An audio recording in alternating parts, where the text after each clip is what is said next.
अब देखो, आज हम लोग क्लास 12 का पहला टॉपिक स्टार्ट करने जा रहे हैं और जो फर्स्ट टॉपिक है क्लास 12 का उसको हमने नाम दिया है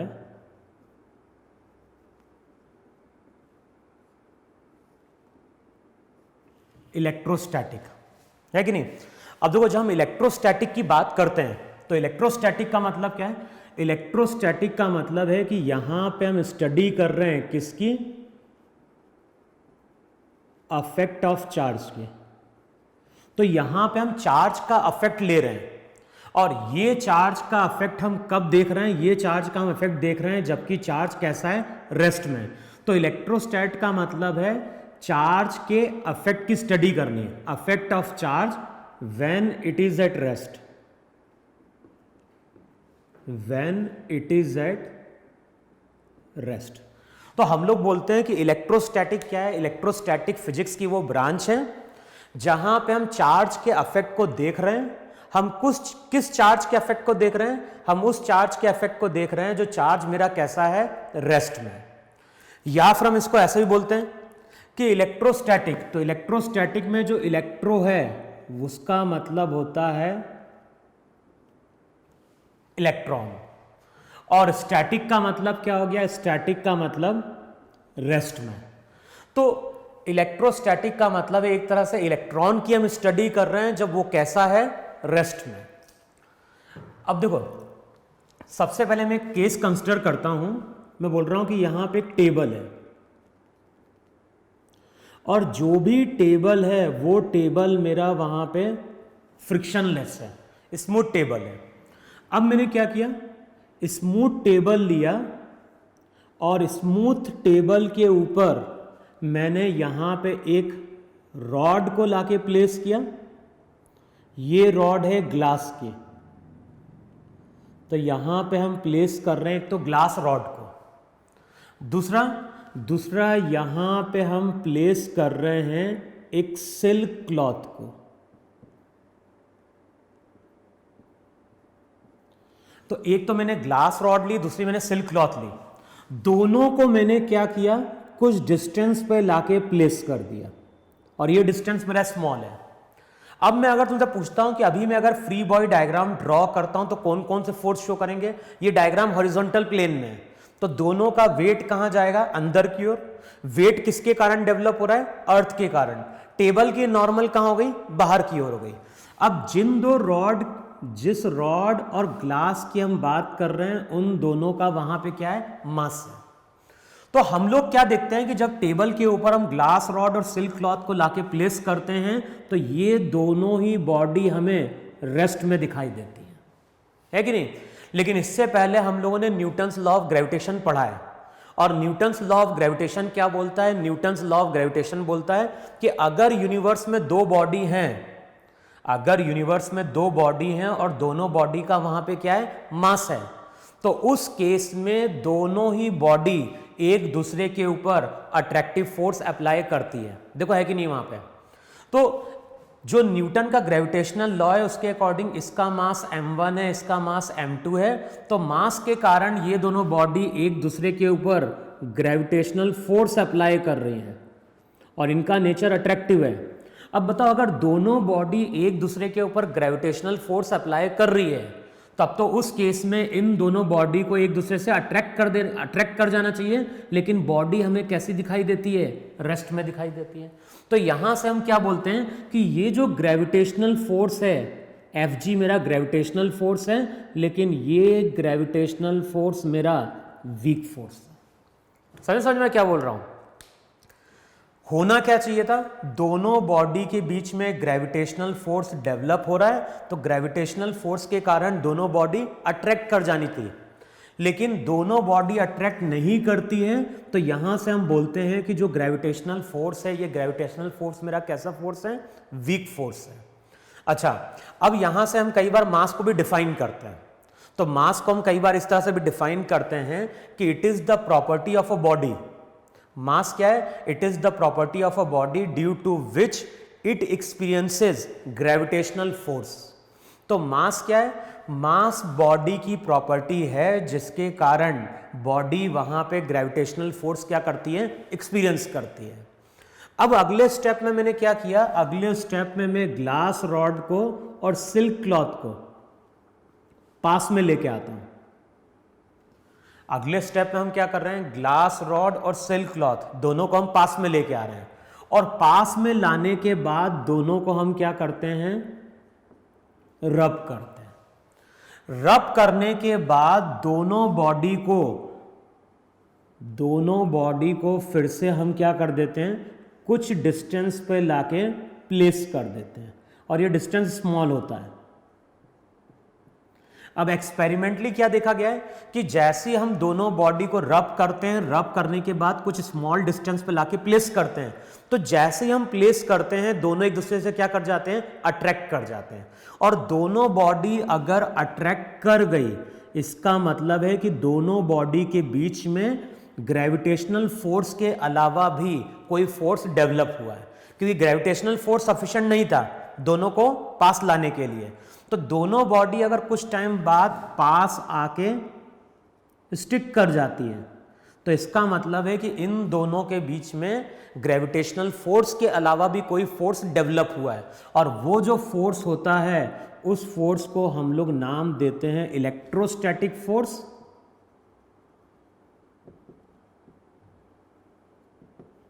और जो इलेक्ट्रोस्टैटिक फोर्स है उसको हम किससे डिनोट कर रहे हैं, उसको हम डिनोट कर रहे हैं यहाँ पे Fe से।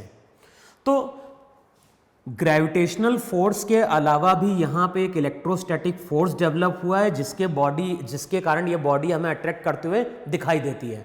अब नेक्स्ट क्वेश्चन आता है कि ये इलेक्ट्रोस्टैटिक फोर्स डेवलप क्यों हुआ। तो ये इलेक्ट्रोस्टैटिक फोर्स डेवलप होता है ड्यू टू चार्ज। तो सबसे पहली जो चीज हम पढ़ेंगे इलेक्ट्रोस्टैटिक में वो पढ़ते हैं चार्ज। तो पहले हेडिंग डालो वहां पे चार्ज, तो हेडिंग डालो वहां पे। तो सबसे पहला टॉपिक इलेक्ट्रोस्टैटिक में आता है चार्ज, जिसकी हम बात करेंगे। अब देखो चार्ज को हम डिफाइन क्या करते हैं, तो सबसे पहले चार्ज की डेफिनेशन लिख लो। जिस तरह से हम मास को क्या डिफाइन कर रहे हैं, मास को हम डिफाइन कर रहे हैं कि ये बॉडी की प्रॉपर्टी है जिसके कारण बॉडी वहां पे ग्रेविटेशनल फोर्स एक्सपीरियंस करती है। सिमिलरली हम चार्ज को क्या डिफाइन करते हैं, चार्ज को हम डिफाइन करते हैं it is the property of a body due to which it experiences और produces electric and magnetic effect. Charge क्या है, चार्ज किसी बॉडी की प्रॉपर्टी है और उसी प्रॉपर्टी के कारण बॉडी या तो इलेक्ट्रिक या फिर मैग्नेटिक अफेक्ट क्या करती है, एक्सपीरियंस या फिर प्रोड्यूस करती है। अब चार्ज डेवलप कैसे होता है, तो देखो हम लोग क्या डिफाइन करते हैं।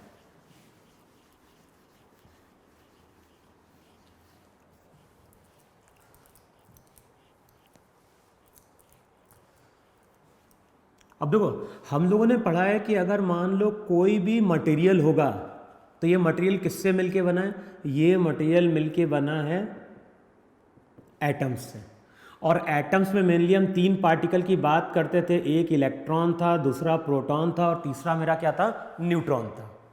अगर हम इलेक्ट्रॉन की बात करें तो इलेक्ट्रॉन पे चार्ज हम लेते थे -1.6 इंटू 10⁻⁻19 कूलम।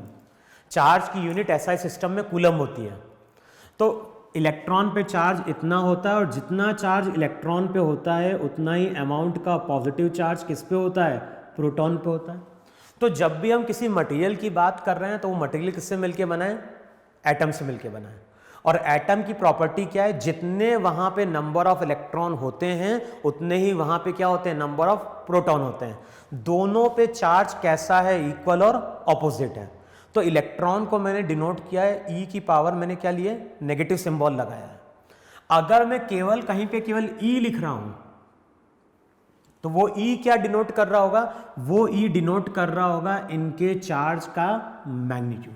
समझ में, इलेक्ट्रॉन को हम डिनोट कर रहे हैं ई के सिंबल के ऊपर माइनस साइन लगा रहे हैं, लेकिन अगर मैं केवल ई लिख रहा हूं तो वो क्या बता रहा है, वो बता रहा है वहां पे चार्ज का मैग्नीट्यूड, और चार्ज का मैग्नीट्यूड है 1.6 इंटू 10⁻⁻19 कूलम, है कि नहीं। अब मैं अगर तुमसे बोलता हूं कि हमारे पास एक मटेरियल है और इस मटेरियल में मान लो 10 इलेक्ट्रॉन है, तो होगा क्या, जितने यहाँ पे इलेक्ट्रॉन है उतने ही यहाँ पे क्या है, प्रोटॉन है।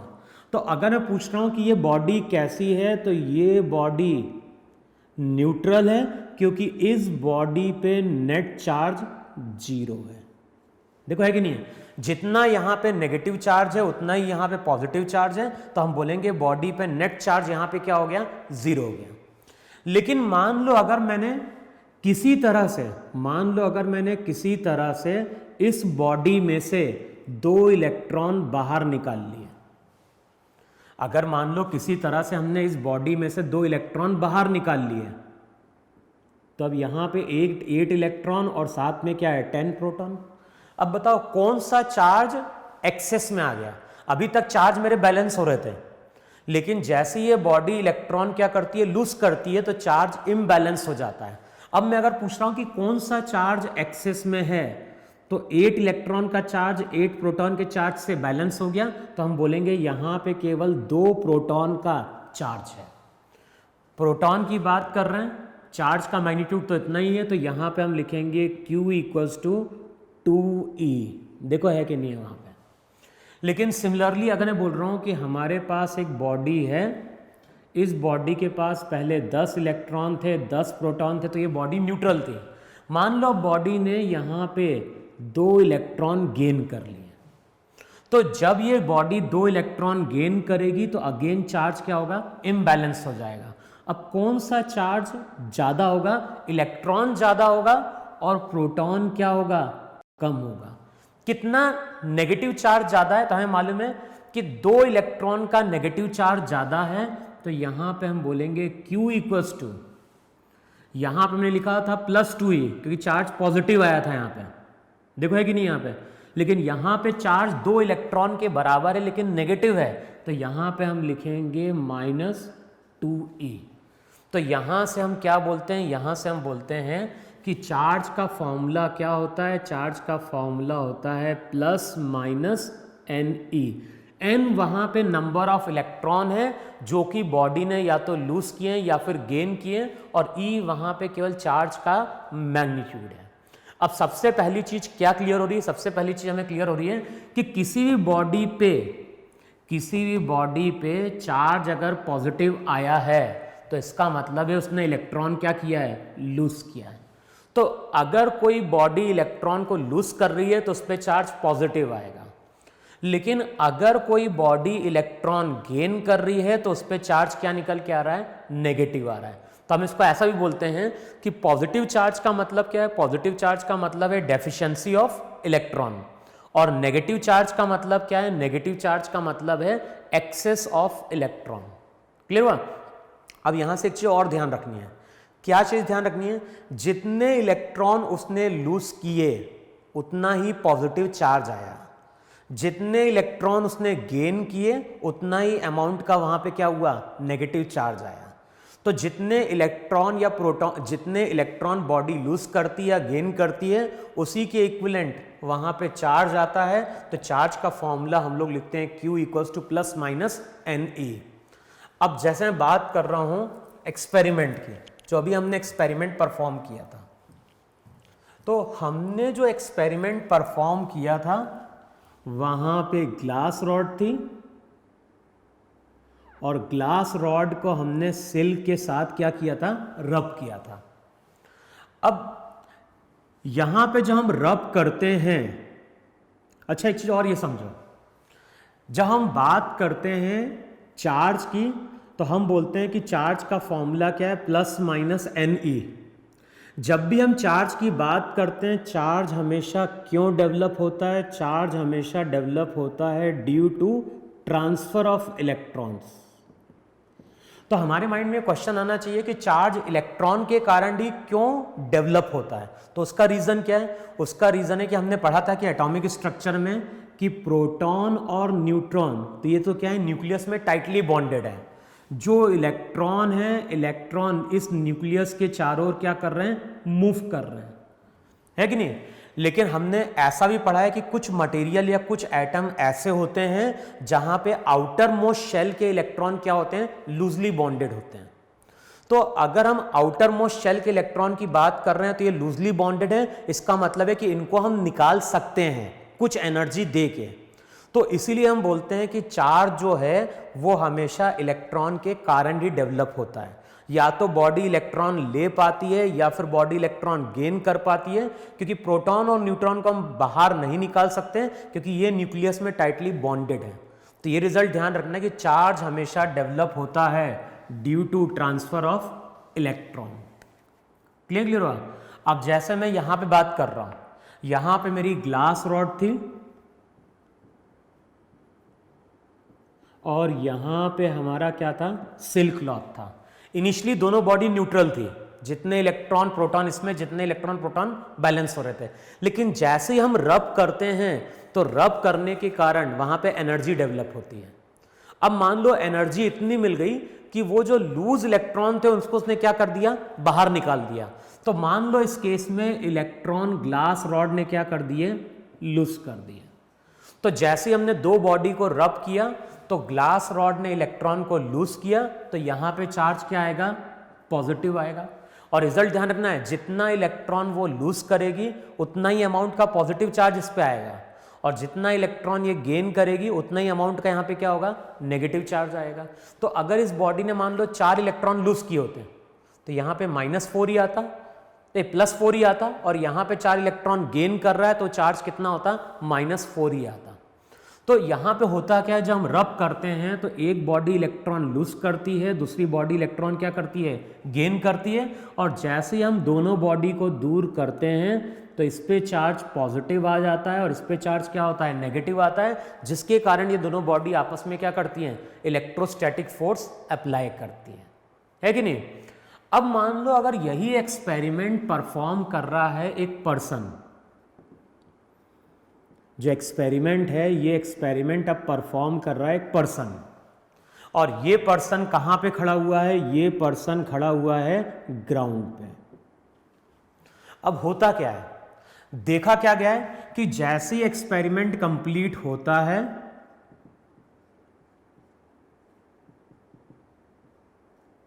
अभी क्या हुआ था, जैसे ही हमने दोनों को सेपरेट आउट किया था तो इस पे तो चार्ज आ गया था नेगेटिव।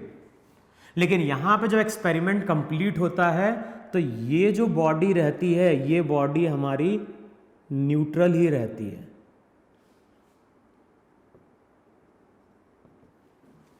अब इसका रीजन क्या है, तो इसका रीजन है कि हम लोगों ने 9th-10th में कंडक्टर की डेफिनेशन पढ़ी थी, और कंडक्टर को वहां पे हमने क्या डिफाइन किया था, कंडक्टर को वहां पे हमने डिफाइन किया था कि कंडक्टर क्या थे, कंडक्टर वो बॉडीज थी जिनके आउटर मोस्ट शेल के इलेक्ट्रॉन लूजली बॉन्डेड थे। देखो इतना नहीं था पे कंडक्टर क्या थे, अगर हम बात करें कंडक्टर क्या है, तो कंडक्टर वो मटेरियल थे जिनके एटम के आउटर मोस्ट शेल के इलेक्ट्रॉन क्या होते हैं, लूजली बॉन्डेड होते हैं। इनको अगर थोड़ी सी एनर्जी दें तो ये इलेक्ट्रॉन क्या होते हैं, बाहर निकल जाते हैं। अब जब हम कंडक्टर की बात करते हैं तो वहां पे हमने 3 चीजों कंडक्टर डिफाइन किया था। एक तो था मेटल मेरा कंडक्टर था। दूसरा जो हमने कंडक्टर डिफाइन किया अब वो डिफाइन कर रहे हैं हम ह्यूमन बॉडी। तो जो ह्यूमन बॉडी है वो भी क्या होती है, कंडक्टर होती है। और तीसरी जो हम एग्जाम्पल ले रहे हैं वो ले रहे हैं अर्थ का। तो मेटल की बात करें, ह्यूमन बॉडी की बात करें या अर्थ की बात करें तो ये तीनों ही हमारे यहाँ पे क्या है, कंडक्टर है। अब देखो यहाँ पे तीनों ही कंडक्टर हैं। अगर मान लो पर्सन एक्सपेरिमेंट परफॉर्म कर रहा है, उसने ग्लास रॉड को होल्ड करके रखा है, लेकिन इस पर्सन ने अभी कोई लेदर के शूज नहीं पहने हैं, तो ये पर्सन किसके कांटेक्ट में आ गया, अर्थ के। जैसे ही ये ग्लास रॉड इलेक्ट्रॉन को लूज करेगी तो हमारी बॉडी से इलेक्ट्रॉन ग्लास रॉड में आ जाएंगे और वो इलेक्ट्रॉन की डेफिशिएंसी को कंप्लीट कर देंगे। फिर हमारी बॉडी में इलेक्ट्रॉन की डेफिशिएंसी आएगी और वो इलेक्ट्रॉन की डेफिशिएंसी कौन फुलफिल कर देगा, अर्थ फुलफिल कर देता है। तो फाइनली होता क्या है कि अर्थ पे चार्ज आ जाएगा, लेकिन ये दोनों हमारे वहां पे क्या हो जाते हैं, न्यूट्रल हो जाते हैं। लेकिन मान लो अगर यही एक्सपेरिमेंट परफॉर्म कर रहा है कोई पर्सन जिसने वहां पे लेदर के शूज पहन के रखे हैं।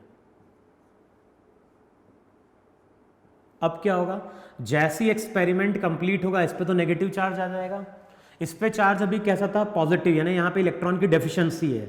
हमारी बॉडी क्या है, हमारी बॉडी कंडक्टर है, यहाँ पे फ्री इलेक्ट्रॉन्स अवेलेबल हैं, तो कुछ इलेक्ट्रॉन यहाँ पे मूव कर गए और कुछ इलेक्ट्रॉन अगर ग्लास रॉड पे मूव कर गए तो फाइनली इस पे भी चार्ज पॉजिटिव आएगा और इस पे भी कुछ क्या होगा, पॉजिटिव चार्ज रहेगा।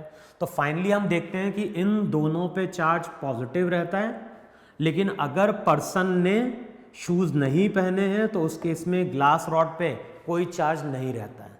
तो ऐसे बहुत सारे एक्सपेरिमेंट हैं जो बताते हैं कि हमारी बॉडी, हमारी जो बॉडी है वो किसकी तरह बिहेव करती है, कंडक्टर की तरह बिहेव करती है। अब एक एक्सपेरिमेंट भी होता है जो ये प्रूफ करता है कि हमारी बॉडी भी वहाँ पे क्या है, कंडक्टर है। जैसे घर पे देखा होगा, घर पे वहाँ पे सॉकेट में 3 होल होते हैं। एक जो होल रहता है वो तो अर्थिंग के लिए होता है कि नहीं। अगर हम दूसरी होल की बात करें तो एक होल होता है न्यूट्रल, और ये वाला जो होल रहता है, ये वाला होल मेरा वहां पे क्या होता है, लाइव होता है। अब देखो, अगर मान लो इस लाइव होल में हमने क्या कर दिया, एक वायर डाल दिया। अब कई बार हम लोग क्या देखते हैं कि मान लो एक्सीडेंटली अगर हमने इस वायर को पकड़ लिया तो क्या होता है। जैसे ही हम एक्सीडेंटली इस वायर को टच करते हैं तो हमारी बॉडी किसके कांटेक्ट में आ गई, इस लाइव होल के वायर के कांटेक्ट में आ गई, लाइव होल के कांटेक्ट में आ गई। फिर हमारी बॉडी किसके कांटेक्ट में, अर्थ के कांटेक्ट में। तो उसी टाइम पे क्या होता है, इस सॉकेट से अर्थ की ओर चार्ज फ्लो करना स्टार्ट कर देता है। तो सॉकेट से अर्थ की ओर चार्ज कंटिन्यूसली क्या कर रहा है, फ्लो कर रहा है। और किसके थ्रू फ्लो कर रहा है, हमारी बॉडी के थ्रू फ्लो कर रहा है। और जब चार्ज फ्लो करता है तो इतना पढ़ा होगा कि फ्लो ऑफ चार्ज को हम लोग डिफाइन करते हैं वहां पे करंट, है कि नहीं। और जब भी किसी बॉडी से करंट पास करता है तो करंट के कारण एक तो हमें शॉक लगता है, साथ में जब भी करंट पास करेगा तो वहां पे हीट डेवलप होती है, और हीट कई बार इतनी ज़्यादा होती है कि वो हमारी बॉडी को क्या कर देती है, जला देती है। तो ये एक्सपेरिमेंट बताता है कि हमारी बॉडी क्या है, कंडक्टर है। लेकिन इमेजिन करो कि इस पर्सन ने इस वायर को पकड़ा है, लेकिन साथ में वो बैठ गया है एक चेयर पे, और ये चेयर किसकी है, लकड़ी या वुड की बनी हुई है। तो मान लो वुड की चेयर है, वुड की चेयर पे ये पर्सन बैठ गया और इसने अब इस वायर को पकड़ लिया। बताओ अब क्या होगा। अब अगर हम इस लाइव वायर को पकड़ेंगे तो कुछ नहीं होगा। क्यों? क्योंकि सॉकेट से अर्थ की ओर कोई चार्ज फ्लो नहीं कर पा रहा है, क्योंकि जो वुड है, वुड हमारी यहाँ पे क्या है, नॉन कंडक्टर या इंसुलेटर है वहाँ पे। लेकिन मान लो जब ये एक्सपेरिमेंट हो रहा है तो यहाँ पे एक फ्रेंड आ जाता है तुम्हारा, और वो गलती से अपना हाथ उसके शोल्डर पे लाके क्या कर देता है, प्लेस कर देता है, और इसने कोई शूज़ नहीं पहने हैं। तब होगा क्या, जैसे ये पर्सन अपना हाथ इसके कंधे पे रखेगा तो ये पर्सन इसके कांटेक्ट में आएगा, ये अर्थ के कांटेक्ट में आएगा। अब जो चार्ज रहेगा वो इस तरह से फिर से अर्थ की ओर फ्लो करना स्टार्ट कर देगा, और जैसे ही ये चार्ज फ्लो करेगा तो ये पर्सन दोनों ही पर्सन वहाँ पे करंट फील करेंगे या करंट पास करेगा, और करंट के कारण दोनों पे क्या होगा, दोनों ही शॉक ऑब्जर्व करेंगे, और साथ में क्या होगी, हीट भी वहाँ पे डेवलप हो जाएगी। तो ऐसे बहुत सारे एक्सपेरिमेंट हैं जो बताती है कि हमारी बॉडी वहाँ पे क्या है, कंडक्टर है। फिर कई बार ये भी तुमने ऑब्जर्व किया होगा कि मान लो अगर हम कार में बैठे हैं और कार में बैठ के अगर हम जा रहे हैं, तो जब हम कार में बैठ के जाते हैं तो कई बार देखा होगा कि वहाँ पे एयर होती है या एयर फ्रिक्शन होता है। तो मान लो अगर हम कार में बैठ के जा रहे हैं और एयर फ्रिक्शन है, तो एयर फ्रिक्शन है या फिर रबिंग है, तो उसके कारण हमारी बॉडी में क्या आता है, चार्ज आ जाता है। तो मान लो कि ये हमारी बॉडी है, और मान लो एयर फ्रिक्शन के कारण या फिर रबिंग के कारण मेरे पे चार्ज कैसा आ गया, पॉजिटिव आ गया। अब जैसे ही मैं कार से बाहर निकला तो मैंने तो शूज़ पहन के रखे हैं, तो ये चार्ज अभी मेरी बॉडी पे है। अब कई बार ऐसा ऑब्जर्व किया होगा कि जैसे हम कार से बाहर निकलते हैं, हम कार के गेट को टच करते हैं, और ऑब्जर्व किया होगा कि जैसे हम कार के गेट को टच करते हैं तो उसी टाइम पे हम करंट फील कर जाते हैं। क्यों फील कर जाते हैं? क्योंकि जैसे ही हम कार को टच करेंगे तो कार और हमारी बॉडी के बीच में चार्ज क्या होगा? फ्लो कर जाएगा, और चार्ज फ्लो कर जाएगा तो वहां पे क्या डेवलप होता है? करंट डेवलप होता है। और ये जो एक्सपेरिमेंट है ये वेरी करता है पर्सन टू पर्सन। कई बार तो ऐसा भी होता है कि चार्ज इतना ज़्यादा होता है कि जैसे हम टच करते हैं कार के हैंडल को तो हमारी जो फिंगर की टिप होती है वहाँ पे ब्लू कलर की हमें स्पार्क तक दिख जाती है वहाँ पे। अच्छा, मान लो अगर ये पर्सन बाहर निकला और उसने भी कार को टच नहीं किया तो अभी भी उसके पास चार्ज है उसकी बॉडी पे। अब कई बार ऐसा देखा होगा कि ये जो पर्सन है, ये पर्सन घर जाता है और घर पे कई बार देखा होगा इस तरह से ग्राउंड पे लोहे के गेट लगे रहते हैं। यहाँ पे हिंज है, ग्राउंड के कांटेक्ट में यहाँ पे मेटल का गेट होता है। जैसे हम कार से उतरे, कार से उतरने के बाद हमने गेट को क्या किया? टच किया। जैसे हम गेट को टच करेंगे अब हमारी बॉडी से चार्ज किस में जाएगा? लोहे के गेट में। लोहे के गेट से किस में जाएगा? अर्थ में। तो अगेन यहाँ पे क्या हो गया? चार्ज फ्लो कर गया, तो अगेन हमने क्या एक्सपीरियंस किया? करंट एक्सपीरियंस किया वहाँ पे। तो ये ऐसे बहुत सारे एक्सपेरिमेंट हैं जो बताते हैं कि हमारी बॉडी भी किसकी तरह बिहेव करती है? हमारी बॉडी भी एक कंडक्टर की तरह बिहेव करती है। क्लियर? अब नेक्स्ट यहाँ पे हेडिंग डालो प्रॉपर्टीज ऑफ चार्ज। अब हम बात करेंगे चार्ज की प्रॉपर्टीज की।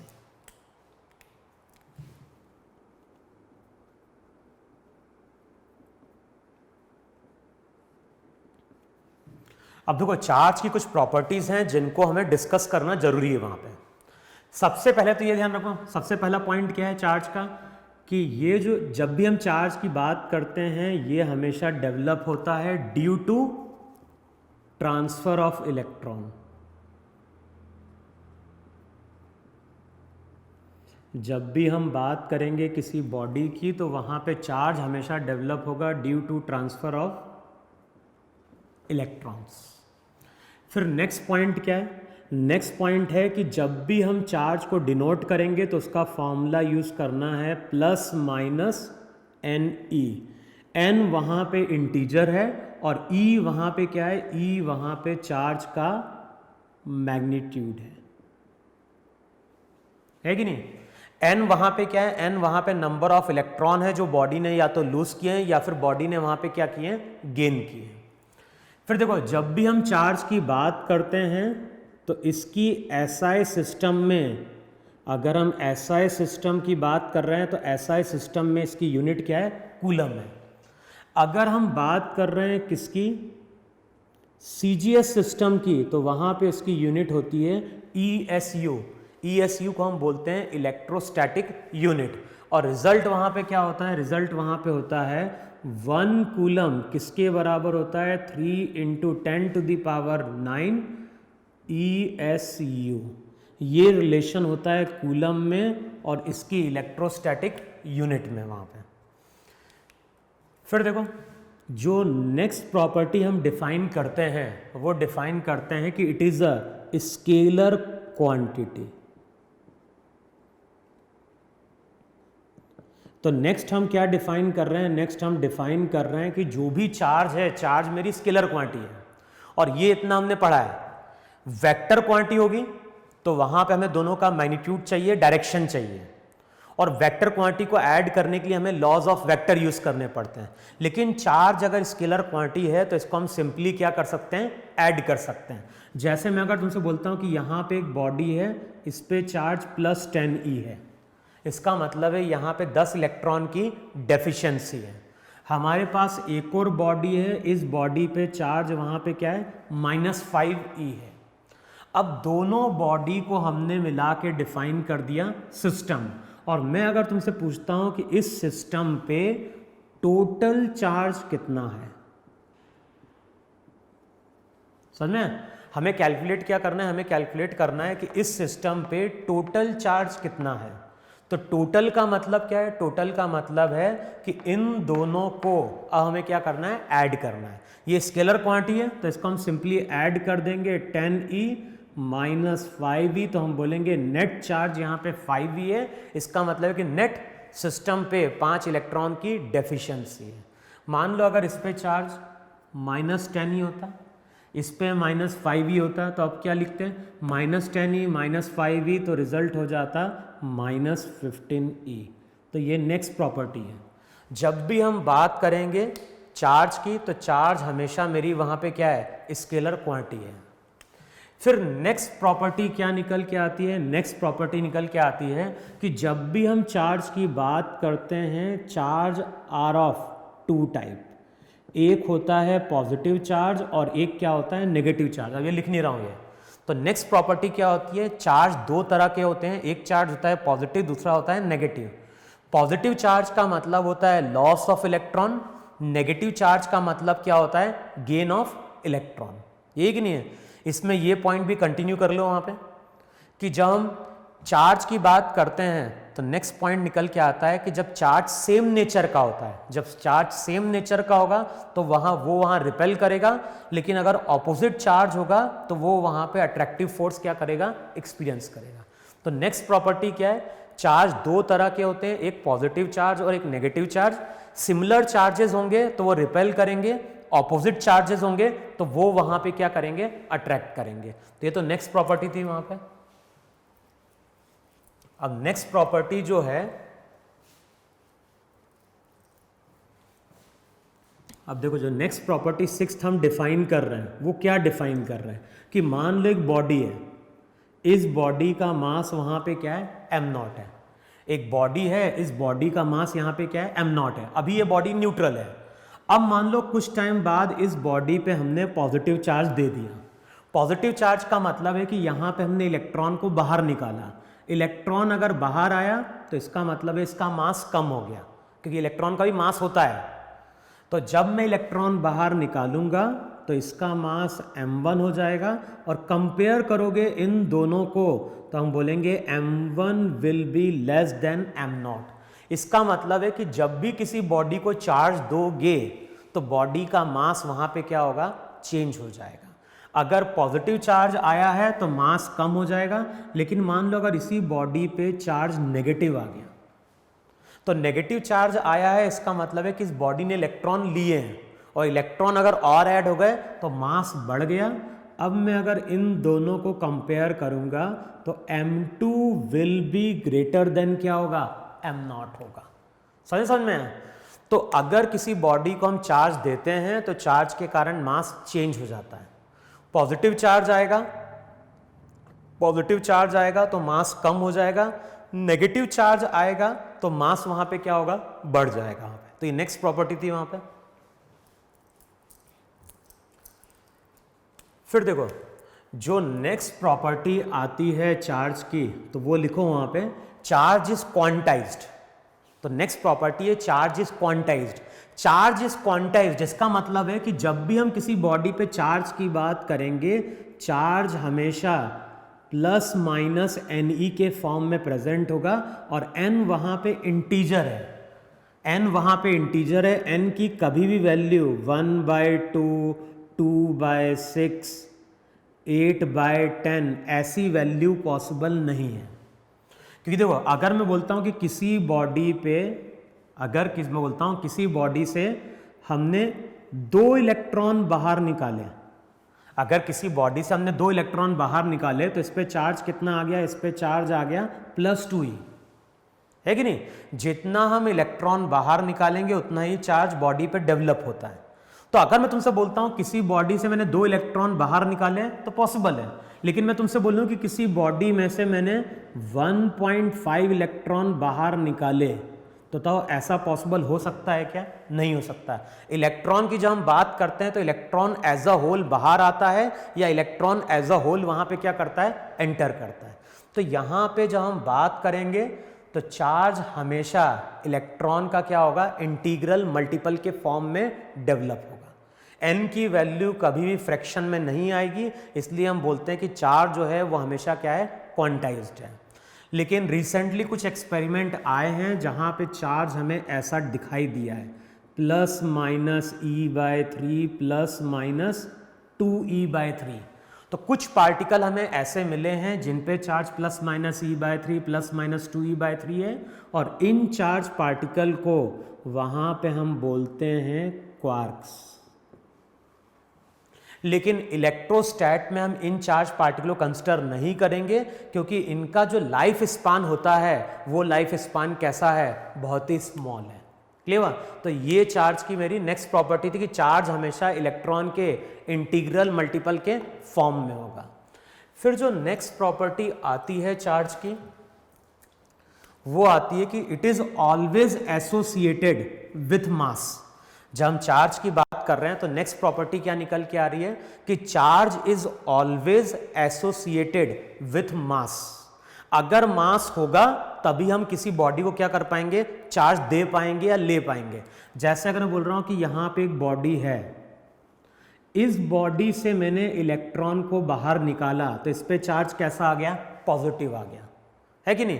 तो इसका मतलब है कि अगर इसके पास इलेक्ट्रॉन है तो इसका मतलब है कि इस बॉडी के पास पहले से मास रहा होगा। मास है इसलिए मैं क्या दे पा रहा हूं, पॉजिटिव चार्ज दे पा रहा हूं। सिमिलरली अगर किसी बॉडी को हम इलेक्ट्रॉन देते हैं तो उस पर चार्ज नेगेटिव आ जाता है। अब इस बॉडी पे अगर नेगेटिव चार्ज है तो इसका मतलब इसने इलेक्ट्रॉन लिया है, और अगर इसने इलेक्ट्रॉन लिया है तो इसका मतलब है कि इसके पास भी क्या होगा, मास होगा। तो हम लोग बोलते हैं कि charge is always associated with mass. Mass होगा तभी वहां पे क्या होगा, चार्ज होगा। लेकिन कुछ पार्टिकल हमारे पास ऐसे होते हैं जिनका कोई मास नहीं होता है। जैसे अगर हम बात करें फोटॉन की, तो हम लोग फोटॉन के लिए बोलते हैं कि फोटॉन का रेस्ट मास 0 है। अगर कोई फोटॉन है और वो फोटॉन रुका हुआ है तो उसके पास कोई मास नहीं होता है, और मास अगर नहीं है इसका मतलब ही है कि फोटॉन पे कोई चार्ज नहीं होना चाहिए। है कि नहीं समझ में? तो जब हम फोटॉन की बात करते हैं तो फोटॉन का मास 0 है, इसलिए फोटॉन पे चार्ज कभी नहीं आता।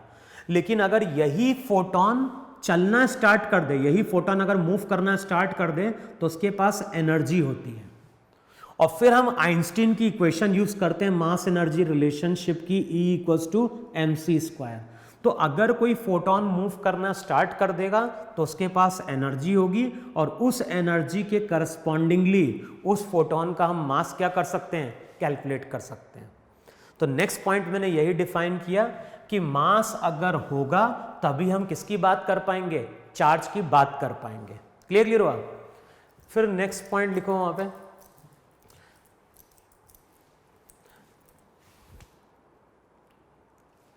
अब देखो जो नेक्स्ट प्रॉपर्टी हम लोग डिफाइन करते हैं वो डिफाइन करते हैं कि अगर मान लो कोई चार्ज पार्टिकल है तो या तो ये चार्ज पार्टिकल रेस्ट में होगा, या फिर ये charge particle uniform motion perform कर रहा होगा, या फिर ये चार्ज पार्टिकल वहां पे एक्सेलरेट कर रहा होगा।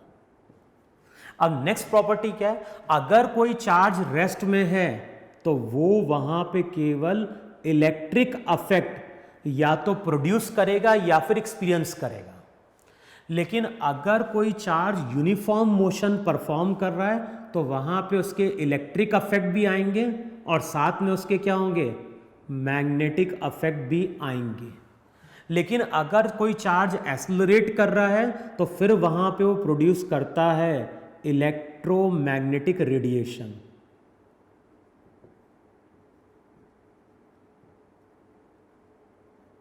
क्लियर? नेक्स्ट प्रॉपर्टी मैंने क्या बोला, चार्ज अगर रेस्ट में है तो वो केवल इलेक्ट्रिक इफेक्ट प्रोड्यूस करेगा। मोशन में मोशन भी यूनिफॉर्म होना चाहिए, तो वहां पे इलेक्ट्रिक इफेक्ट भी आएंगे, मैग्नेटिक इफेक्ट भी आएंगे। लेकिन अगर कोई चार्ज पार्टिकल वहां पे क्या कर रहा है, एक्सेलरेट कर रहा है, तो फिर वो वहां पे हो जाता है source of an electromagnetic waves या इलेक्ट्रोमैग्नेटिक रेडिएशन। तो ये हमारी नेक्स्ट प्रॉपर्टी थी वहां पे।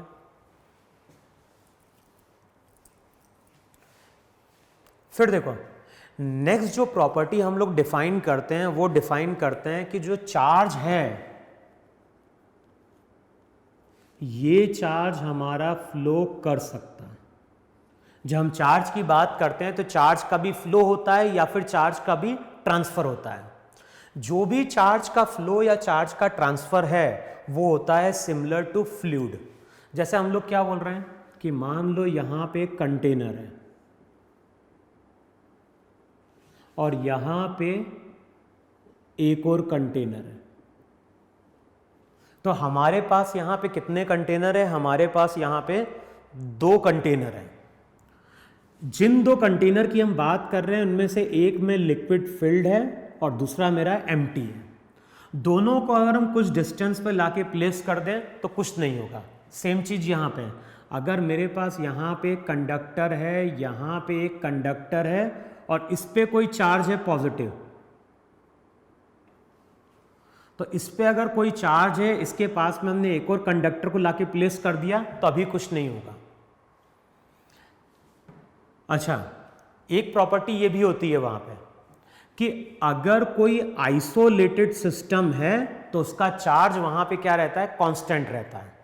जैसे देखो, अगर मैं बोल रहा हूं कि यहां पे कंडक्टर है, इसको हमने कोई चार्ज दिया, इसके बगल में हम कोई दूसरी बॉडी को लेके आए, लेकिन ये बॉडी कैसी है? न्यूट्रल है।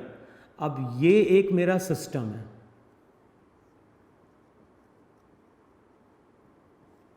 और मैं ही बोल रहा हूं कि ये सिस्टम मेरा कैसा है? आइसोलेटेड है। आइसोलेटेड का मतलब होता है कि ये सिस्टम किसी दूसरी चार्ज बॉडी के कांटेक्ट में नहीं है। अगर ये सिस्टम किसी दूसरी चार्ज बॉडी के कांटेक्ट में नहीं है तो इसका चार्ज हमेशा क्या रहेगा? कांस्टेंट रहेगा। तो हम 1 घंटे, 2 घंटे, 10 घंटे बाद भी देखेंगे तो चार्ज हमें कितना दिखाई देगा? प्लस क्यू दिखाई देगा। तो यहां पे हम बोलते हैं कि चार्ज जो रहता है वो हमेशा वहां पे क्या होता है? कंजर्व होता है। अब देखो, ये थोड़ा रिजल्ट उल्टा है। चार्ज कंजर्व होता है हमेशा, लेकिन मास की जब हम बात करते हैं तो मास कंजर्व नहीं होता है। इसको हम ऐसा ही समझ सकते हैं, जैसे मान लो देखो, एक मेरे पास स्फीयर है, मान लो इस पे चार्ज है +15E, यहां पे एक स्फीयर है, इस पे मान लो अभी कोई चार्ज नहीं है। दोनों को हमने क्या डिफाइन कर दिया? दोनों को हमने डिफाइन कर दिया सिस्टम। या फिर ऐसा ले लो, इस पे चार्ज 15E है, मान लो इस पे चार्ज -10E है। तो हमारे पास 2 कंडक्टर हैं, एक पे चार्ज +15E है, दूसरे पे चार्ज -10E है। दोनों को हमने क्या मान लिया? सिस्टम। अब सिस्टम का मतलब है कि ये किसी दूसरी बॉडी के कांटेक्ट में नहीं आ सकते। अब मैं अगर तुमसे पूछता हूं कि इस सिस्टम पे नेट चार्ज कितना है, तो नेट चार्ज 15 - 10E कितना है? 5E। देखो, यही नेट चार्ज है कि नहीं है? अब कुछ टाइम बाद इन दोनों को मैंने वायर के थ्रू कनेक्ट कर दिया। तो जब वायर के थ्रू कनेक्ट करोगे तो हो सकता है चार्ज फ्लो करे, लेकिन जब भी चार्ज फ्लो करेगा टोटल चार्ज हमेशा सिस्टम का क्या रहेगा? कांस्टेंट रहेगा। तो हम ये भी बोलते हैं कि फॉर एन आइसोलेटेड सिस्टम, एक आइसोलेटेड सिस्टम का चार्ज हमेशा क्या रहता है? कंजर्व रहता है। ये भी एक प्रॉपर्टी है चार्ज की। क्लियर हुआ? तो किसी आइसोलेटेड सिस्टम की हम बात कर रहे हैं तो उसका चार्ज क्या है? कंजर्व है। लेकिन जब मास की बात करते हैं तो मास कंजर्व नहीं होता है। कुछ केमिकल रिएक्शन हमने ऐसी देखी है, न्यूक्लियर केमिकल रिएक्शन, जहां पे क्या होता है? रिएक्टेंट का मास और जो प्रोडक्ट बनता है उसका मास अलग अलग होता है। यानी वो एक सिस्टम है, लेकिन उस सिस्टम में जो रिएक्टेंट है और प्रोडक्ट का मास है वो अलग अलग होता है, और वहां पे मास का लॉस होता है। और मास के लॉस के ही कारण वहां पे एनर्जी क्या होती है? डेवलप होती है। तो मास कंजर्व हो भी सकता है, नहीं भी हो सकता है, लेकिन जब हम चार्ज की बात करते हैं तो चार्ज आइसोलेटेड सिस्टम का हमेशा क्या रहता है? कंजर्व रहता है। तो ये एक प्रॉपर्टी थी वहां पे। अब मैंने तुमसे क्या बोला कि हमारे पास 2 कंडक्टर हैं, एक पे चार्ज +Q है, दूसरा कैसा है? न्यूट्रल है। दोनों को हमने कुछ डिस्टेंस पर लाके प्लेस कर दिया तो कुछ नहीं होगा। अब ये रिजल्ट इससे सिमिलर है। लेकिन मान लो अगर मैं दोनों कंटेनर को अब यहां पे एक पाइप के थ्रू जोड़ दूं तो अब क्या होगा? अब देखो, जैसे ही हम पाइप के थ्रू ऐड करने वाले हैं तो यहां पे प्रेशर P0 है, एटमॉस्फेरिक है, खुला हुआ है। लेकिन यहां पे अगर हम बात करें तो ये प्रेशर किस पर डिपेंड कर रहा है? अभी हाइट पे। जब तक लिक्विड फ्लो नहीं कर रहा था तो यहां पे अगर हाइट h थी तो इस पॉइंट का जो प्रेशर था वो था P0 + ρ × G × h। तो जैसे ही हम इन दोनों को पाइप के थ्रू कनेक्ट करेंगे, लिक्विड इस डायरेक्शन में क्या करेगा? फ्लो करेगा। तो हम लोग क्या करते हैं? हम लोग बोलते हैं कि लिक्विड फ्लो करता है किसके कारण? लिक्विड फ्लो करता है ड्यू टू प्रेशर डिफरेंस। अगर प्रेशर का डिफरेंस है तो प्रेशर के डिफरेंस के कारण लिक्विड क्या करेगा, फ्लो करेगा। कहां से कहां फ्लो करेगा, तो हम बोलेंगे हायर प्रेशर से लोअर प्रेशर की ओर फ्लो करेगा। कब तक फ्लो करेगा, ये फ्लो करेगा कब तक, एक टाइम ऐसा आएगा जब लिक्विड का फ्लो रुक जाएगा। ऐसा नहीं कि हमेशा लिक्विड फ्लो करता रहता है, एक टाइम ऐसा आता है जब ये लिक्विड का फ्लो रुक जाता है। और लिक्विड का फ्लो अगर रुक गया तो इसका मतलब है कि दोनों साइड का प्रेशर सेम होना चाहिए। तो ये फॉर्मूला यूज करोगे तो यहां पे अगर हाइट h है तो यहां पे भी हाइट कितनी होनी चाहिए, h होनी चाहिए। तो लिक्विड फ्लो करती है प्रेशर डिफरेंस के कारण। लिक्विड हमेशा फ्लो करती है हायर प्रेशर से लोअर प्रेशर की ओर। और कब तक फ्लो करेगी, लिक्विड फ्लो करेगी जब तक दोनों साइड का प्रेशर सेम नहीं होता। इसका मतलब है कि फाइनली जो दोनों कंटेनर रहेंगे उसमें लिक्विड की हाइट क्या रहेगी, सेम रहेगी। ध्यान है ना, लिक्विड की हाइट सेम रहेगी, वॉल्यूम के बारे में बात नहीं कर रहा है। तो सेम चीज यहां पे, जैसे ही इन दोनों को हम वायर के थ्रू कनेक्ट करेंगे तो चार्ज जो रहता है, चार्ज भी फ्लो करता है। अब चार्ज किसके कारण फ्लो करता है, तो हम बोलते हैं चार्ज फ्लो करता है ड्यू टू पोटेंशियल डिफरेंस। अभी हम लोगों ने टर्म पढ़ी नहीं है पोटेंशियल डिफरेंस होता क्या है, लेकिन आगे हम लोग पढ़ेंगे। तो पोटेंशियल डिफरेंस अगर हमें मालूम होता है तो हम बता सकते हैं कि चार्ज किस बॉडी से किस बॉडी की ओर फ्लो करेगा। प्रॉपर्टी क्या होती है, पॉजिटिव चार्ज जो रहता है वो हमेशा फ्लो करता है हायर पोटेंशियल से लोअर पोटेंशियल की ओर। सिमिलरली अगर हम बात कर रहे हैं नेगेटिव चार्ज की, तो नेगेटिव चार्ज हमेशा फ्लो करता है लोअर पोटेंशियल से हायर पोटेंशियल की ओर। ये प्रॉपर्टी है। तो अगर हमें मालूम है कि कौन सी बॉडी हायर पोटेंशियल पे है, कौन सी बॉडी लोअर पोटेंशियल पे है, तो हम बता सकते हैं कि पॉजिटिव चार्ज किस डायरेक्शन में क्या कर रहा है, फ्लो कर रहा है। अच्छा, फिर आगे देखो। अब फाइनली अगर मैं पूछ रहा हूं कि इन दोनों कंटेनर में, फाइनली इन दोनों कंटेनर में लिक्विड का वॉल्यूम सेम है या डिफरेंट है, तो हम क्या बोलेंगे, ये डिपेंड करेगा इसके एरिया ऑफ क्रॉस सेक्शन पे। एरिया ऑफ क्रॉस सेक्शन का मतलब है कि दोनों कंटेनर कैसे हैं।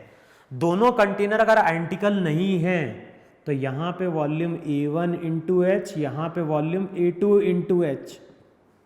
इसका मतलब है कि जब लिक्विड का फ्लो रुकेगा, जब लिक्विड का फ्लो रुकेगा तो हम ऐसा नहीं बोल पाएंगे 100% कि दोनों कंटेनर में लिक्विड का वॉल्यूम क्या है, सेम है।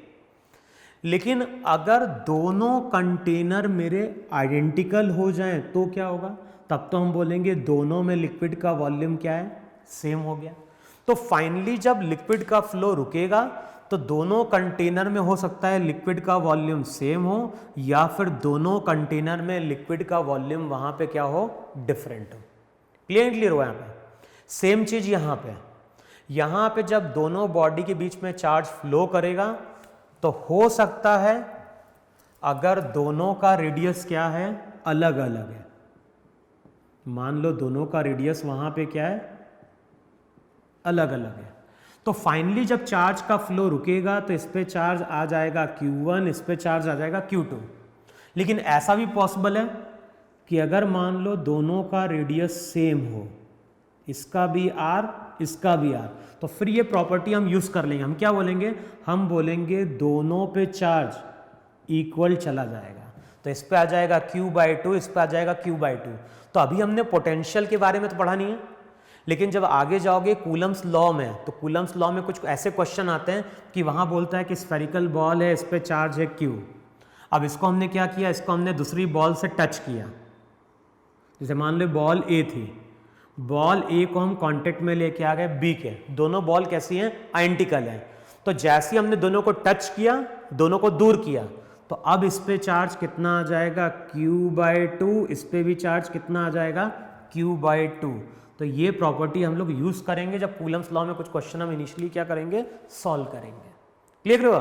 तो अगर दोनों कंडक्टर कैसे हैं, आइडेंटिकल है, तो फाइनली जब चार्ज का फ्लो रुकेगा तो दोनों पे चार्ज कैसा होगा, सेम होगा।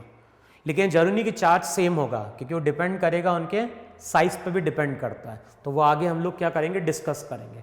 तो नेक्स्ट प्रॉपर्टी यही है कि चार्ज का जो फ्लो होता है वो होता है सिमिलर टू लिक्विड।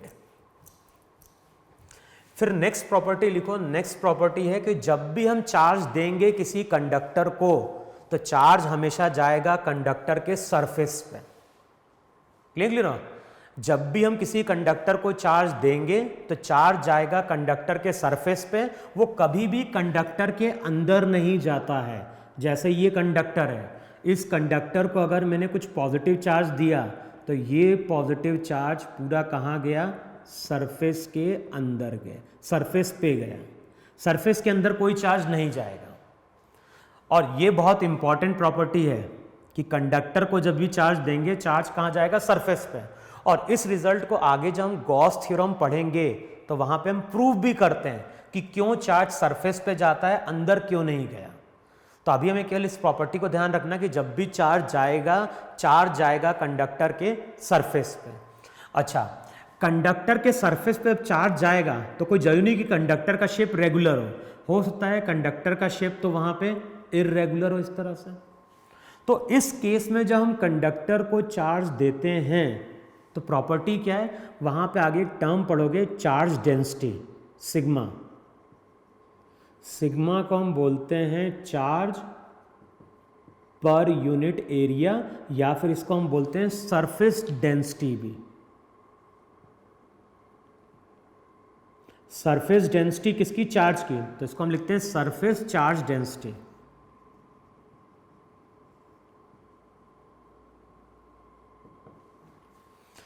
अब हम लोग क्या बोलते हैं कि अगर कोई कंटेनर है या कंडक्टर है जिसका शेप इररेगुलर है तो इसको जब हम चार्ज देंगे तो चार्ज की जो डेंसिटी होती है वो inversely proportional to radius of curvature होती है। और रेडियस ऑफ कर्वेचर हम लोग कैसे फाइंड आउट करते थे? मान लो ये कर्व है, कर्व के अगर यहाँ पे मुझे radius of curvature find out करना है तो यहाँ पे हम एक स्मॉल एलिमेंट लेते थे। इस स्मॉल एलिमेंट को हम किसी सर्कल का पार्ट मानते थे। जो सर्कल यहाँ पे फिट बैठ गया वही उस पॉइंट का क्या होता है? रेडियस ऑफ कर्वेचर होता है। अगर मुझे यहाँ पे radius of curvature find out करना है तो यहाँ पे एक स्मॉल एलिमेंट ले लो। ये स्मॉल एलिमेंट अगेन क्या है? किसी सर्कल का पार्ट है, तो इसका रेडियस ऑफ कर्वेचर यहाँ पे क्या हो जाएगा? R2 हो जाएगा। तो यहाँ पे दो रेडियस ऑफ कर्वेचर थे, यहाँ पे R1 था, यहाँ पे R2 था। अब यहाँ पे अगर देखोगे तो यहाँ पे R सबसे कम है, R कम है तो सिग्मा क्या होगा? ज़्यादा। तो यहाँ पे चार्ज की डेंसिटी ज़्यादा होगी। यहाँ पे जाओगे तो चार्ज ऐसा थोड़ा दूर दूर रहेगा, लेकिन जहाँ पे रेडियस ऑफ कर्वेचर कम बनेगा सिग्मा वहाँ पे बढ़ जाएगा। तो यहाँ पे चार्ज यूनिफॉर्मली डिस्ट्रीब्यूट नहीं होता है। लेकिन स्फेरिकल होगा तब तो हर जगह रेडियस क्या रहता है? रेडियस ऑफ कर्वेचर हर जगह सेम रहता है, इसलिए चार्ज क्या होता है? यूनिफॉर्मली डिस्ट्रीब्यूट होता है। अब यही एक रीज़न है जिसको हम यूज़ करते हैं। और हम लोग क्या बोलते हैं कि जैसे मान लो ग्राउंड है और ये क्लाउड्स हैं, तो कई बार देखा होगा रेनी सीजन में हम बोलते हैं कि लाइटनिंग हो रही है, बिजली गिर रही है। तो बिजली गिरने का मतलब क्या है? क्लाउड्स में चार्ज है, मान लो चार्ज पॉजिटिव है, तो जो भी क्लाउड्स है, क्लाउड्स में बहुत ज़्यादा चार्ज हो गया है, और ये जो चार्ज होता है वो अब अर्थ की ओर क्या करता है? फ्लो करता है। मान लो Q चार्ज है, तो लाइटनिंग कब होती है? लाइटनिंग होती है जब क्लाउड्स के चार्ज अर्थ की ओर क्या करते हैं? मूव करना स्टार्ट कर देते हैं। और जैसे ही चार्ज फ्लो करता है तो चार्ज के कारण वहां पे क्या सेटअप हो जाता है? करंट। इसीलिए हम लोग बोलते हैं कि जब भी बिजली गिर रही हो या लाइटनिंग हो रही हो तो हमें बाहर नहीं निकलना चाहिए। क्यों? क्योंकि अगर हम बाहर निकलेंगे तो हमारी बॉडी पे चार्ज आएगा, फिर बॉडी से किस में जाएगा? अर्थ में जाएगा। और यहाँ पे चार्ज का flow, rate of flow of charge इतना ज़्यादा होता है कि यहाँ पे लार्ज अमाउंट का करंट जनरेट होता है। और करंट जितना ज़्यादा डेवलप होता है उसके कारण वहाँ पे हीट भी डेवलप होती है, और उसी हीट के कारण देखा होगा हमारी बॉडी पूरी क्या होती है? जल जाती है। तो इसलिए कई बार ऐसा बोला जाता है कि अगर हम कार में बैठे हुए हैं, जैसे मान लो ये कार है,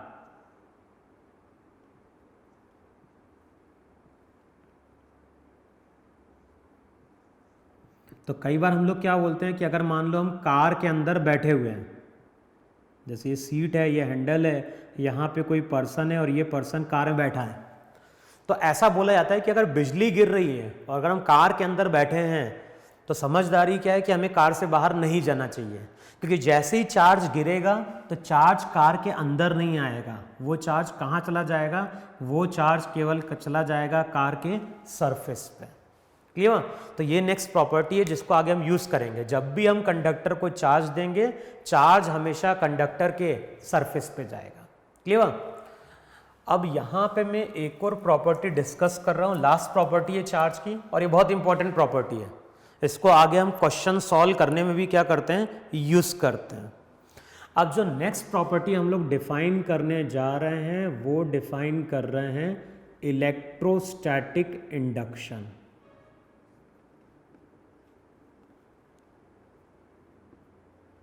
नेक्स्ट हम लोग डिफाइन कर रहे हैं यहां पे इलेक्ट्रोस्टैटिक इंडक्शन। अब इलेक्ट्रोस्टैटिक इंडक्शन में होता क्या है बेसिकली, तो हम लोग क्या बोलते हैं कि मान लो यहां पे एक पॉजिटिव चार्ज प्लेट है,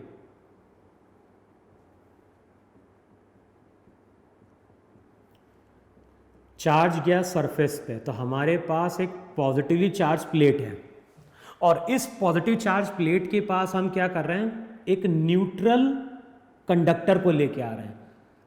तो ये एक कंडक्टर है लेकिन ये कंडक्टर न्यूट्रल है। अब देखो होता क्या है, अगर हम किसी मेटेलिक प्लेट के पास न्यूट्रल कंडक्टर को लेके आ रहे हैं, ये जो बॉडी है न्यूट्रल है लेकिन कंडक्टर है, कंडक्टर है इसका मतलब है कि यहां पे फ्री इलेक्ट्रॉन्स क्या है, अवेलेबल है। अब हमने क्या पढ़ा है, ये जो पॉजिटिव चार्ज रहेगा वो फ्री इलेक्ट्रॉन्स को क्या करेगा, अट्रैक्ट करेगा। और हमें मालूम है कि जैसे मान लो एक एटम है, इस एटम में से एक इलेक्ट्रॉन बाहर आ गया तो क्या होगा, अगर किसी एटम में से एक इलेक्ट्रॉन बाहर आ गया तो बाकी के जो इलेक्ट्रॉन रहेंगे वो तो प्रोटॉन से बैलेंस हो जाएंगे, एक प्रोटॉन जो रहेगा वो एक्सेस में आ जाएगा। तो यहां पे हम बोलते हैं कि एक प्रोटॉन के बराबर का पॉजिटिव चार्ज आ गया। देखो ऐसा बोलते नहीं बोलते। तो यहां पे जो पॉजिटिव चार्ज रहता है वो इलेक्ट्रॉन को खींचता है, और जब ये इलेक्ट्रॉन को खींचेगा तो इलेक्ट्रॉन पास आने की कोशिश करेंगे। जितने इलेक्ट्रॉन जगह छोड़ के यहां पहुंचेंगे उतना ही अमाउंट का यहां पे पॉजिटिव चार्ज आएगा। इस पॉजिटिव चार्ज को ये पॉजिटिव चार्ज क्या करता है, रिपेल करता है, तो ये मैक्सिमम डिस्टेंस पे जाने की कोशिश करता है।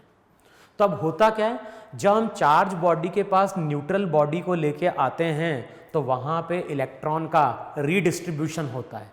जितने इलेक्ट्रॉन यहां से यहां गए उसके कारण उतना ही अमाउंट का यहाँ पे पॉजिटिव चार्ज क्या हो गया, डेवलप हो गया। लेकिन अगर इस बॉडी की बात करें तो इस बॉडी पे नेट चार्ज अभी क्या है, 0 है। ध्यान देना, कंडक्शन की भी बात कर रहा हूं, मैं बात कर रहा हूं इलेक्ट्रोस्टैटिक इंडक्शन की। कंडक्शन वर्ड हम कब यूज करते थे, कंडक्शन वर्ड यूज करते थे जब दो बॉडीज क्या होती थी, कांटेक्ट में आती थी। तो वहां पे जब दो बॉडीज कांटेक्ट में आती तो चार्ज फ्लो करता है। यहां पे कोई चार्ज फ्लो नहीं कर रहा है, केवल क्या हुआ है, जब इस पॉजिटिव चार्ज प्लेट के पास हम न्यूट्रल को लेके आए हैं तो वहां पे इलेक्ट्रॉन ने केवल क्या कर लिया, अपने आप को रीडिस्ट्रीब्यूट कर लिया है। मान लो अगर यहां पे चार्ज प्लेट नेगेटिव होती तो क्या होता,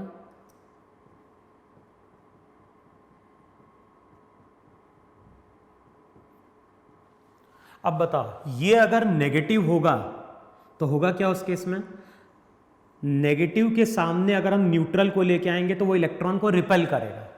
इलेक्ट्रॉन को रिपेल करेगा तो इलेक्ट्रॉन को दूर भेजने की कोशिश करेगा। इलेक्ट्रॉन मैक्सिमम यहां तक जा सकते हैं तो यहां पे चार्ज नेगेटिव एक्यूमुलेट हो जाएगा। जितने इलेक्ट्रॉन ने अपनी जगह छोड़ी उसके कारण यहां पे इतना ही अमाउंट का पॉजिटिव चार्ज आ जाएगा। यही तुम्हारा क्या है, इलेक्ट्रोस्टैटिक इंडक्शन है। तो इलेक्ट्रोस्टैटिक इंडक्शन को हम लोग क्या डिफाइन कर रहे हैं कि जब भी किसी चार्ज बॉडी के पास हम न्यूट्रल बॉडी को लेके आते हैं तो वहां पे इलेक्ट्रॉन का क्या होता है, रीडिस्ट्रीब्यूशन होता है, और उसी फिनोमिना को हमने क्या नाम दिया है, इलेक्ट्रोस्टैटिक इंडक्शन। मान लो अगर मैं तुमसे बोल रहा हूं कि यहां पे एक शेल है,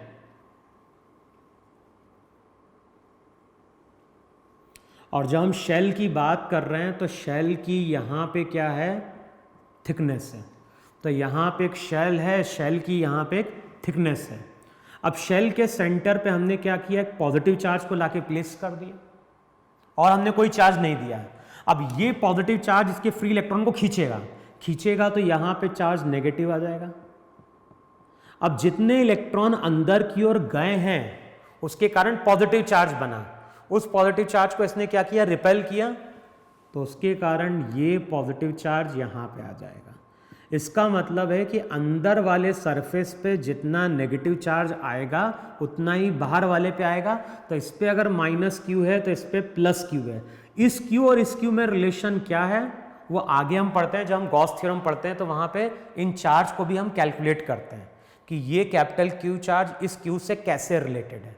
अभी हमें केवल इतना ध्यान रखना है कि इलेक्ट्रोस्टैटिक इंडक्शन के कारण यहाँ पे नेगेटिव आएगा और बाहर पे चार्ज कैसा आ जाएगा, पॉजिटिव आ जाएगा।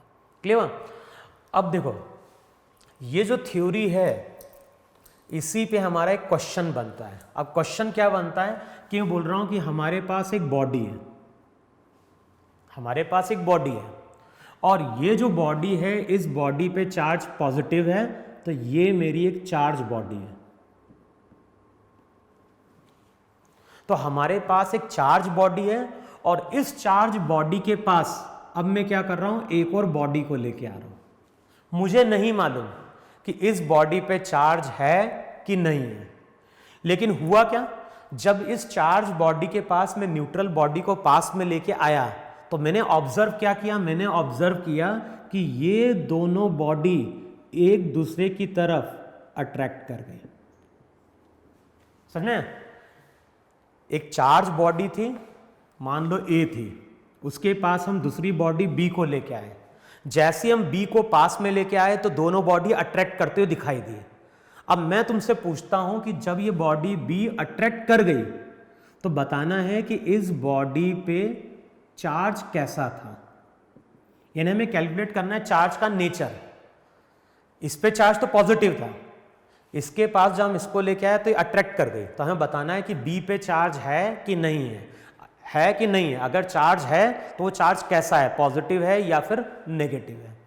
अब ये जो क्वेश्चन है इसका आंसर कैसे आता है, तो देखो बचपन में हम लोगों ने एक्सपेरिमेंट परफॉर्म किया था और उस एक्सपेरिमेंट में हम लोग करते क्या थे, पेपर लेते थे और पेपर के छोटे छोटे पीसेस तोड़ लेते थे। पेपर लिया, पेपर को हमने छोटे छोटे पीस में डिवाइड कर दिया, फिर उसके हम स्केल लेते थे और स्केल को हेड पे रब करते थे। लेकिन कंडीशन क्या थी कि जब हम स्केल को रब कर रहे हैं तो हमारे सर पे ऑयल नहीं होना चाहिए, क्योंकि ऑयल होगा तो फ्रिक्शन कम होगा, फ्रिक्शन अगर कम होगा तो चार्ज कम मिलेगा। तो वहां पे देखा होगा अगर सर पे तेल नहीं लगा हुआ है, हम स्केल को रब कर रहे हैं, तो as a result of rubbing उस स्केल पे क्या होता है, चार्ज आ जाता है, कि रब करने से चार्ज आ सकता है। तो जैसे ही मैंने रब किया तो मान लो ये स्केल है और मान लो स्केल पे पॉजिटिव चार्ज आ गया, हो सकता है नेगेटिव चार्ज भी आ जाए। तो अभी हमने मान लिया कि जब स्केल को हमने रब किया तो as a result of rubbing scale के सरफेस पे क्या आ गया, चार्ज आ गया। अब इस चार्ज स्केल को जब हम पेपर के पास लेके जाएंगे तो पेपर न्यूट्रल है। अब क्या होगा, इलेक्ट्रॉन ऊपर की ओर आने की कोशिश करेगा तो यहाँ पे चार्ज नेगेटिव, ऊपर की ओर शिफ्ट कर गया तो यहाँ पे चार्ज पॉजिटिव, और ये होगा इलेक्ट्रोस्टैटिक इंडक्शन के कारण। तो इंडक्शन के कारण यहाँ पे नेगेटिव चार्ज आ गया, यहाँ पॉजिटिव चार्ज आ गया। इस नेगेटिव चार्ज को ये पॉजिटिव चार्ज क्या करेगा, F2 फोर्स लगाएगा और ये F2 फोर्स अट्रैक्टिव होगा। लेकिन यही पॉजिटिव चार्ज इस पॉजिटिव चार्ज के ऊपर मान लो F1 फोर्स लगा रहा है, लेकिन ये फोर्स कैसा है, ये फोर्स मेरा रिपल्सिव है। और हमें इतना प्रॉपर्टी मालूम है कि जो भी इलेक्ट्रोस्टैटिक फोर्स डेवलप होता है वो inversely proportional to square of distance होता है। डिस्टेंस जितना कम होगा फोर्स उतना ज़्यादा होगा।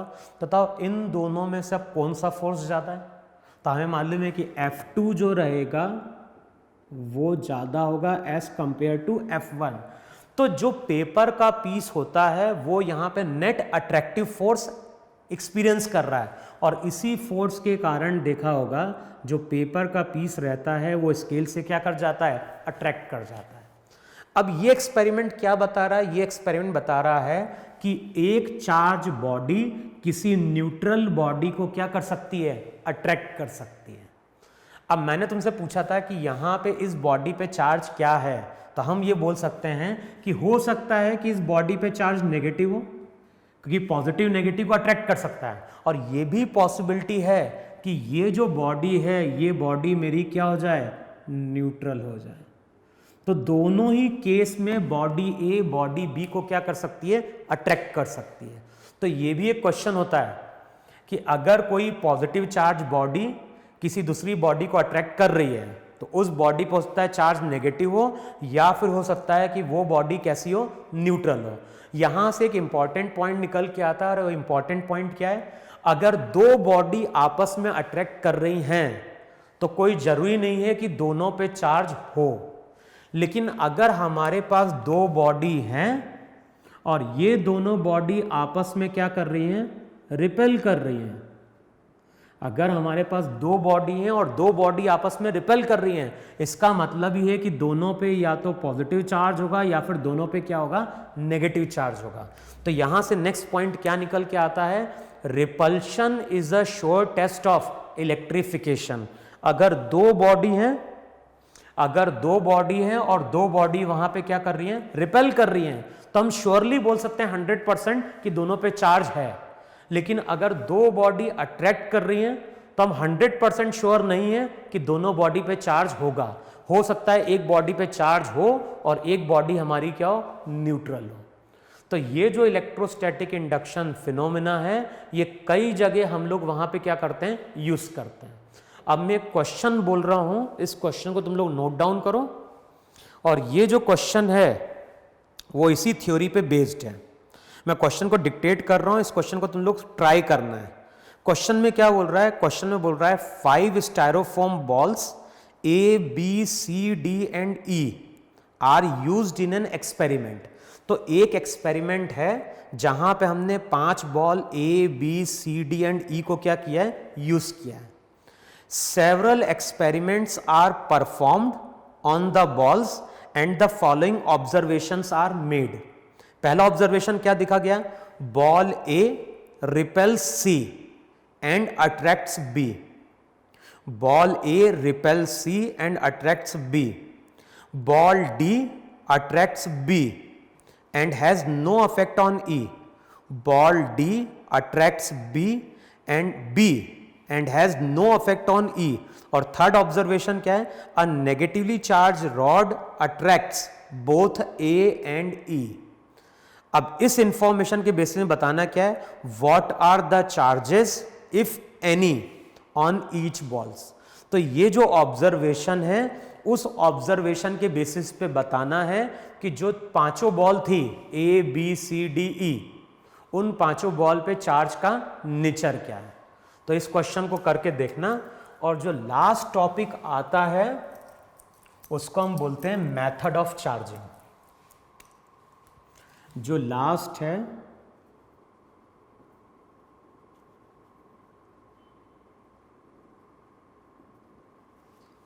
लास्ट वाले को हम लोग बोल रहे हैं मेथड ऑफ चार्जिंग। तो ये लास्ट टॉपिक है जो चार्ज से रिलेटेड है।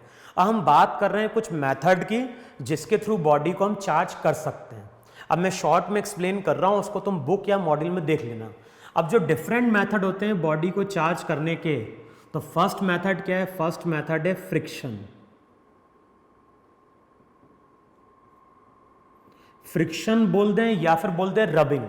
जब दो बॉडी को हम रब करते हैं तो रब करने से भी दोनों बॉडी को हम लोग क्या कर सकते हैं, चार्ज दे सकते हैं।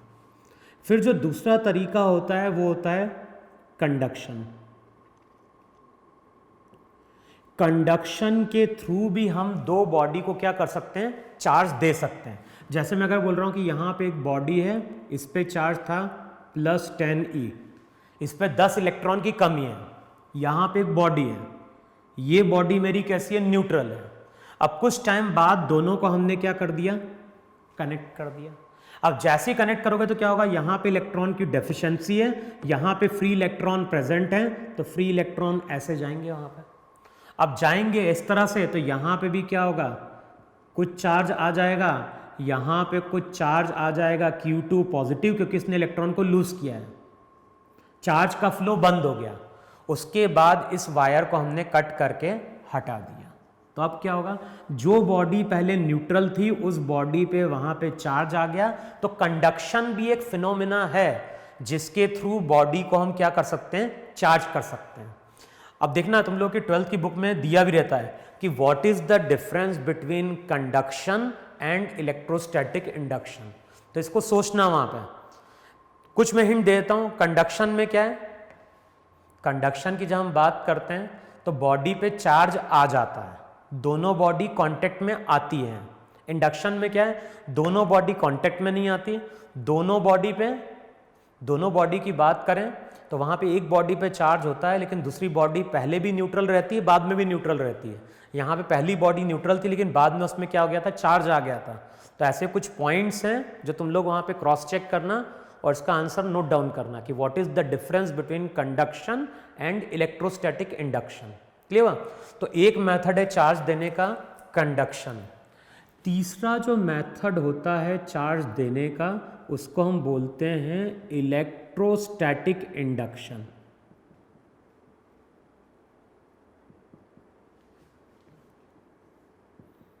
अब इलेक्ट्रोस्टैटिक इंडक्शन में मैंने क्या किया, यहां पे एक प्लेट ली, इस पे चार्ज पॉजिटिव दे दिया। अब इसके पास हम क्या लेके आ गए, एक न्यूट्रल को, स्फेयर को लेके आ गए। अब इसने क्या किया, इसके इलेक्ट्रॉन को अट्रैक्ट किया, इलेक्ट्रॉन को अट्रैक्ट किया तो इलेक्ट्रॉन पास आ गए। जितने इलेक्ट्रॉन ने अपनी जगह छोड़ी तो उसके कारण उतने ही पॉजिटिव चार्ज डेवलप हो गए। अभी ये बॉडी न्यूट्रल है। अब इस बॉडी को हम यहाँ पे कनेक्ट करने जा रहे हैं विथ अ अर्थ। तो इस तरह का जो सिंबल दिया रहता है वो सिंबल बताता है किसको, अर्थ को। तो अभी ये बॉडी मेरी कैसी है, न्यूट्रल है। यहाँ पे मैंने इस की को क्लोज किया और इसको अर्थ से कनेक्ट कर दिया। अब होगा क्या, यहाँ पे इलेक्ट्रॉन की डेफिशिएंसी है। अर्थ में फ्री इलेक्ट्रॉन प्रेजेंट हैं तो उसी टाइम पे फ्री इलेक्ट्रॉन ऊपर की ओर आएंगे। अब यहाँ पे कमी है और यहाँ से इलेक्ट्रॉन आ रहे हैं तो उसकी जगह को फिल कर देंगे। अब बताओ बॉडी पे नेट चार्ज कैसा आ गया, बॉडी पे नेट चार्ज नेगेटिव आ गया। उसके बाद हमने क्या किया, उसके बाद हमने अर्थिंग को हटा दिया, ये प्लेट को भी हटा दिया। तो ये जो नेगेटिव चार्ज है वो आपस में एक दूसरे को फोर्स अप्लाई करेगा और फोर्स के कारण ये नेगेटिव चार्ज अगले स्टेप में यूनिफॉर्मली डिस्ट्रीब्यूट होके सरफेस पे आ जाएगा। तो ये एक मेथड था इलेक्ट्रोस्टैटिक इंडक्शन। फिर जो नेक्स्ट मेथड आता है वो आता है फोटो इलेक्ट्रिक इफेक्ट।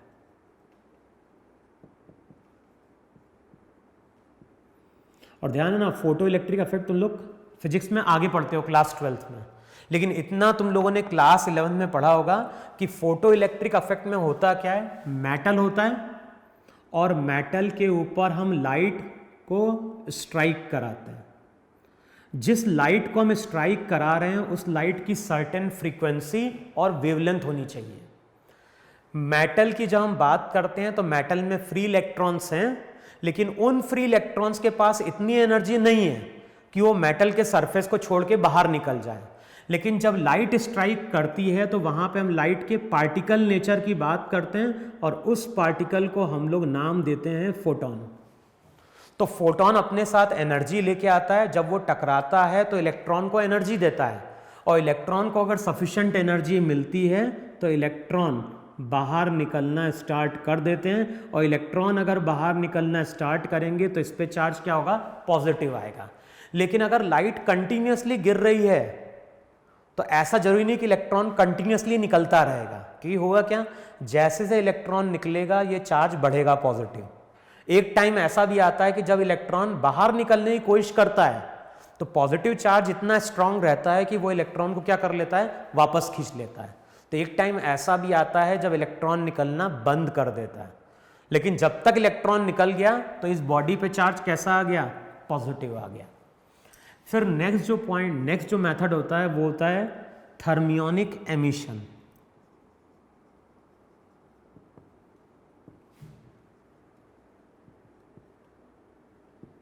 नेक्स्ट आता है थर्मियोनिक एमिशन। और थर्मियोनिक एमिशन में हम लोग करते क्या है, हम लोग मेटल की प्लेट लेते हैं और उस मेटल की प्लेट को हमने क्या कर दिया, हीट करना स्टार्ट कर दिया। अब जैसे ही इलेक्ट्रॉन को एनर्जी मिलेगी तो वो इलेक्ट्रॉन सरफेस को छोड़ के बाहर निकलना स्टार्ट कर देंगे और जैसे ही बाहर निकलेंगे तो इस पे चार्ज क्या आ जाएगा, पॉजिटिव आ जाएगा। तो ये भी एक मेथड है जिसके थ्रू हम बॉडी को क्या कर सकते हैं, चार्ज दे सकते हैं वहाँ पे। फिर देखो जो लास्ट मेथड होता है बॉडी को चार्ज देने का, उसको हम बोलते हैं फील्ड इफेक्ट। अब इस मेथड में हम लोग करते क्या है, मेटल या कंडक्टर लेते हैं और इस कंडक्टर को हम स्ट्रॉन्ग इलेक्ट्रिक फील्ड में लाके प्लेस कर देते हैं। स्ट्रॉन्ग इलेक्ट्रिक फील्ड है। अब होता क्या है, अभी इतना केवल रिजल्ट ध्यान रखना है, जिस डायरेक्शन में इलेक्ट्रिक फील्ड होती है उसके ऑपोजिट इलेक्ट्रॉन क्या करते हैं, फोर्स एक्सपीरियंस करते हैं। जो डायरेक्शन इलेक्ट्रिक फील्ड का होता है उसके ऑपोजिट नेगेटिव चार्ज क्या करता है, फोर्स एक्सपीरियंस करता है। कितना फोर्स वो एक्सपीरियंस करता है, तो वो एक्सपीरियंस करता है Q × E। आगे सब पढ़ोगे। अब होता क्या है, जैसी इलेक्ट्रिक फील्ड आएगी तो उनके फ्री इलेक्ट्रॉन्स को पीछे की ओर मूव करा देगी। जितने इलेक्ट्रॉन मूव कर गए उसके कारण यहां पे चार्ज क्या आ गया, पॉजिटिव आ गया। और ध्यान है ये पॉजिटिव चार्ज का मतलब आयंस है। एटम में से इलेक्ट्रॉन निकल गया तो ये आयन बन गया, तो ये आयन तो मेरा फिक्स्ड है। लेकिन ये जो सरफेस पे इलेक्ट्रॉन आए हैं ये कंटिन्यूसली QE फोर्स एक्सपीरियंस कर रहे हैं। अब अगर हम फील्ड को बढ़ाते जाएं तो ये फोर्स भी बढ़ते जाता है और एक टाइम ऐसा आता है कि जब फील्ड बहुत स्ट्रांग होती है तो उस फील्ड के कारण इलेक्ट्रॉन बाहर निकलना स्टार्ट कर देते हैं। और जैसे ये इलेक्ट्रॉन बाहर निकलना स्टार्ट करेंगे इस बॉडी पे नेट चार्ज क्या आ जाता है, पॉजिटिव आ जाता है। तो ये तुम्हारे कुछ मेथड हैं जिसके थ्रू हम बॉडी को क्या कर सकते हैं, चार्ज कर सकते हैं। तो जो पहला लेक्चर है वो यहीं तक है। अभी तक हमने बात करी पहले लेक्चर में कि चार्ज होता क्या है, चार्ज की डेफिनेशन क्या है, चार्ज की प्रॉपर्टीज क्या है। लेकिन मेन जो पॉइंट है वो है इलेक्ट्रोस्टैटिक इंडक्शन, जिसको हम बहुत जगह यूज करते हैं इलेक्ट्रोस्टैट में। तो अब तुम लोगों को करना क्या है कि जो भी रेफरेंस बुक है या मॉड्यूल है उससे चार्ज की इन प्रॉपर्टीज को पढ़ना है। और अगर मान लो कुछ क्वेश्चन दिए हैं रिलेटेड टू चार्ज, थ्योरेटिकल या न्यूमेरिकल, तो उसको सॉल्व करके देखना है। अब जो अगला लेक्चर आएगा तो वहां पे हम कूलम्स लॉ और इलेक्ट्रिक फील्ड की बात करेंगे। तो उससे पहले ये सब चीजें तुम लोगों को वहां पे क्या करनी है, कवर करनी है वहां पे। ठीक है, तो नोट डाउन कर लो इतना तुम लोग।